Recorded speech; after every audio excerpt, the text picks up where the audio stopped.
Common errors হলো এমন এক গুরুত্বপূর্ণ বিষয় যেটা যে কোনো কম্পিটিটিভ পরীক্ষার জন্য খুব গুরুত্বপূর্ণ।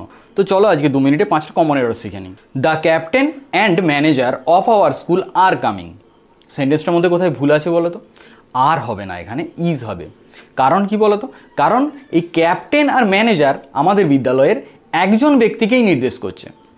যেহেতু একজন ব্যক্তিকেই নির্দেশ করছে সেহেতু সিঙ্গুলার ভার্ব নেবে, অর্থাৎ ইজ হবে, আর হবে না। এখন প্রশ্ন হচ্ছে তুমি কি করে বুঝবে যে এই ক্যাপ্টেন আর ম্যানেজার এই যে নাউন দুটো রয়েছে এরা একজন ব্যক্তিকেই নির্দেশ করছে? এটা বোঝার উপায় হলো যদি দুটোরই আগে ডেফিনিট আর্টিকেল থাকে তাহলে অবশ্যই তারা আলাদা আলাদা ব্যক্তিকে নির্দেশ করছে। যদি যে কোনো একটার আগে থাকে তাহলে তারা একজনকে নির্দেশ করছে।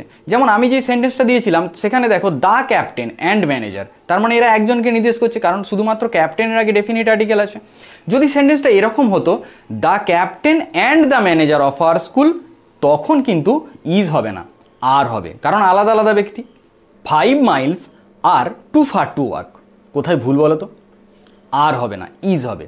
কারণ এ ফ্রেজ অফ মেজারমেন্ট যেমন 5 মাইলস 2 আওয়ার্স এগুলো প্লুরাল ফর্মে থাকলেও সিঙ্গুলার ভাব নেবে। হি ইজ টলার দ্যান মি, সেন্টেন্সটা কি প্রবলেম? মি হবে না, আই হবে। কারণ এই ধরনের বাক্যগুলোতে দ্যান বা অ্যাসের পর প্রোনাউনের কেস নির্ণয় করতে হবে প্রসঙ্গ অনুসারে। অর্থাৎ তোমাকে মনে মনে ওই প্রোনাউনটার পরে একটা ভার্ব বসিয়ে নিতে হবে, দিয়ে দেখতে হবে যে এটা ঠিকঠাক আছে কিনা। অর্থাৎ অ্যাকচুয়াল সেন্টেন্সটা হবে he is taller than I am, the boy or the girl are fond of sweets.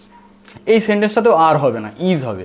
তার কারণ 2 বা ততোধিক সিঙ্গুলার সাবজেক্ট যদি অর বা নর বা আইদার অর বা নাইদার নর দ্বারা যুক্ত থাকে তাহলে সিঙ্গুলার ভার্ব নেই। Bibha as well as his friends were punished, এখানে ওয়ার হবে না, ওয়াজ হবে। কিন্তু এটা কেন হবে? কারণ ফ্রেন্ডস আছে, তাহলে তারপরে তো হিসেব অনুযায়ী ওয়ার হওয়ার কথা, কিন্তু না, তা নয়। কারণটা হচ্ছে with, together with, as well as এই সব দ্বারা দুটো ওয়ার্ড যুক্ত থাকলে ভার্বটি প্রথম শব্দ অনুযায়ী হয়।